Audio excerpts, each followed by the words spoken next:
नमस्कार, माझं नाव ज्योती भगवान दिघे आहे। मी एक दिव्यांग महिला आहे। गेले 8-9 महिने साहेब मी MSCB मध्ये माझे हे आता 6वा अर्ज आहे। या 6व्या अर्जावर अजूनही त्यांची एकही प्रतिक्रिया नाहीये सर। एकही कर्मचारी ना मीटर चेंज करण्यासाठी आलाय, ना ती मीटरची वायर जी जळालेली आहे ती सुद्धा चेंज करण्यासाठी आलेला नाहीये।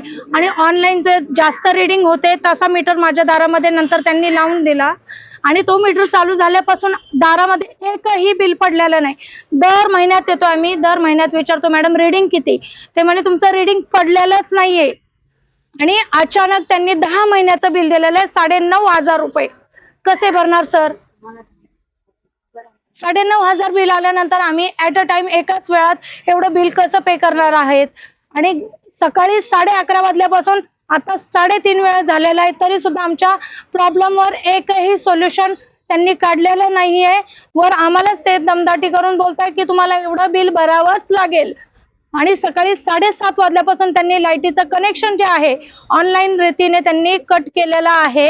आम्हाला सकाळी 7:30 वाजल्यापासून अजिबात सप्लाय नाहीये विजेचा आणि कट करण्याची ऑटो डिस्कनेक्शन मध्ये। आणि माझा साहेब ऑनलाईन सुद्धा अर्ज केलेला आहे। MSCB मध्ये मी मेलद्वारे सुद्धा माझे 3 ते 4 अर्ज पडलेले आहेत आणि ऑफलाईन हा ऑफिस मध्ये 6वा अर्ज आहे सर। आणि एकही त्याच्यावर काहीच म्हणजे आपल्याला म्हणतो ना काहीतरी तोडगा मिळेल तसं मिळालेला नाही आतापर्यंत। माझी मागणी एवढीच आहे साहेब की त्यांनी रीडिंग नुसार योग्य ते बिल दर महिन्याच्या महिन्याला, जसं पूर्वी त्यांची सुविधा होती की दर महिन्याच्या महिन्याला रीडिंग घेऊन जायचे, रीडिंग नुसार प्रत्येकाच्या घराजवळ बिल टाकलं जायचं, त्या पद्धतीने त्यांची सोय व्हावी आणि आम्हालाही ते कळेल की महिन्याला आमचे रीडिंग किती आणि बिल किती। अचानक ते 5-5, 6-6 महिन्यांनी जे बिल आम्हाला दाखवतायत ते एकदम बर्डन समोरच्या सामान्य व्यक्तीवर पडणार नाही। आणि मी दिव्यांग महिला आहे, माझा मीटर अक्षरशः म्हणजे पावसाच्या पाण्यामुळे जो प्रॉब्लेम झालेला ना साहेब की वायर जळाली आहे, मीटरचा डिस्प्ले उडालेला आहे, तर त्यांना मी महिनाभर रिक्वेस्ट करून त्यांच्याकडून तो मीटर चेंज करून घेतला, पण त्यांनी साधा मीटर न लावता डिजिटल लावून दिला आणि त्याची रीडिंग फार फास्ट चालते सर। मी सकाळी 11 वाजल्यापासून ते संध्याकाळी 6 वाजेपर्यंत घरात नाहीये सर। कोणत्याही प्रकारचा वापर नाही माझा जास्त, घरामध्ये फक्त एक टीव्ही चालू आहे, फॅन आणि फ्रीज, याच्या व्यतिरिक्त माझ्या घरात कोणतीच उपकरणं नाही। तरी बिल माझं प्रत्येक महिन्याला 1000च्या वर आहे। जुन्या मीटरला आहे ना सर प्रत्येक महिन्याचं माझं बिल असायचं 300 ते 400 याच्यावर बिल असायचं आणि हा डिजिटल जो लावला गेलेला आहे याचं बिल 1000च्या वरच येते सर महिन्याला। मग हे सामान्य व्यक्तीला न परवडणार आहे। मग माझी एवढीच मागणी आहे की ते डिजिटल मीटर त्यांनी काढून टाकावे आणि सामान्य व्यक्तीचा विचार करता दर महिन्याचं बिल त्यांच्या घरपोच असा मिळावं। आज MSCB में हम लोग यहाँ पे आए हैं।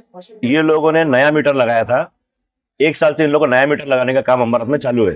इन्होंने किसी से पूछा नहीं, इन लोगों ने अपने मनमानी से नया मीटर लगा दिया। उसके बाद में जब नया मीटर का बिल जो भेज रहे हैं, बिल भेजने के बाद में हम लोगों ने मैडम से बहुत बार कंप्लेंट किया कि मैडम बिल हम लोग टाइम पे पेड कर रहे हैं, अब टाइम पे पेड करने के बाद आप लोग हमारी लाइन वापस क्यों नहीं जोड़ रहे हैं। आज ये भाई इन्होंने 12 दिन से इन्होंने ऑनलाइन पेमेंट करके रखा है, इनका लाइन 12 दिन से अभी तक जोड़ा नहीं गया है। ये ताई ने बिल भर के रखी है, इनका जोड़ा नहीं जा रहा है। वो बेचारी ताई अपने बच्चे को लेके आई, अभी एक बंदा आके गया, उसके घर में आज हल्दी है। तो ये क्या चल रहा है यहाँ पे, मनमानी कारोबार कुछ समझ में आ रहा नहीं है। इन लोगों ने ना मीटर लगाने के पहला पूछा, मतलब इन लोग ध्यान कौन देगा इनके ऊपर। एक सिर्फ बैठ के पगार लेने का चक्कर आहे। आताची घडी तोंडावर बोट हे उत्तर भेटलंय। पुढचं पाऊल अभी आता है, आता हे लोक गेले मनसे आपला मनसे स्टाईल एक गुन्हा दाखल होणार ना। आता मॅडमला मी बोललो, मॅडम बोलते पोलिसांना बोलवणार, मी स्वतः पोलीस चौकीमध्ये फोन केलाय की साहेब तुम्ही या, आम्ही काय शिवी दिली नाही, आम्ही काय जबाबदार, मॅडमला काही बोललो नाही, पण मॅडम आम्हाला धमकी देतात की पोलिसांना बोलवणार, म्हणजे आम्ही बिल भरून म्हणजे आम्ही गुन्हेगार झाले का। मॅडम धमकी देते पोलिसांना बोलवणार, म्हणजे आमची मागणी आम्ही बिल भरलोय, आमचे मीटर चालू करून द्या।